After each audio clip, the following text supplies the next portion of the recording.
মানুষ খাবার তরে কতটা নিচে নামতে পারে? কোথায় গিয়েছিলে রাজুদা? আমি গেছিলাম পেট থালা আনতে, এসে দেখি আমার তরকারি একটুও নেই। আমার এত মালের তরকারি।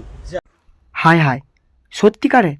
এ দেখো, তুমি কি মিথ্যা তো জানো তো, আমরা ঘোষ মিথ্যা বলিনি। ঘোষ মিথ্যা কথা যে বলেনি, কোন বইয়ে লেখা আছে? ঠিক আছে, যা হয়েছে সব ভুলে যাও। আচ্ছা, একটা সত্যিকারের কথা বলো তো, তুমি দোকান কখন খুলো? 6টা থেকে 11টা। হায় হায়, গাঁড়াটা আবার কি? ঘড়িতে তো গাঁড়াটা বলে কোনো সংখ্যা নেই। দুটো পোর্ট একটা ডিম। হায় হায় রে, ছেলেটার লাগছে মনে হয় রে।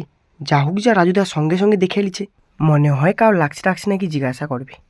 আর লাগলো বা কি, রাজুদা দেখছে মানে কোনো মলাম টলাম দিয়ে দিবে। রাজুদার যা মন বড়। পড়ে মরিস না খাওয়ার জ্বালায়। পড়ে মরিস না খাওয়ার জ্বালায়। এ মা গো, একা কি কথা! বাচ্চারা তোমাকে ভালোবাসে বলে তোমার কাছে খাইতে আসছে, একটু হোঁচট খাইছে বলে তাকে এরকমই কথা শোনাইব? হইতে পারে ছেলেটা একটু খাইতে ভালোবাসি, খাদ্য রসিক, তা বলে একটু হোঁচট খাওয়ার তরে তুমি এইভাবে বাচ্চাটার মন ভেঙে দিল? এই থাইলো তোমার মনে মনে?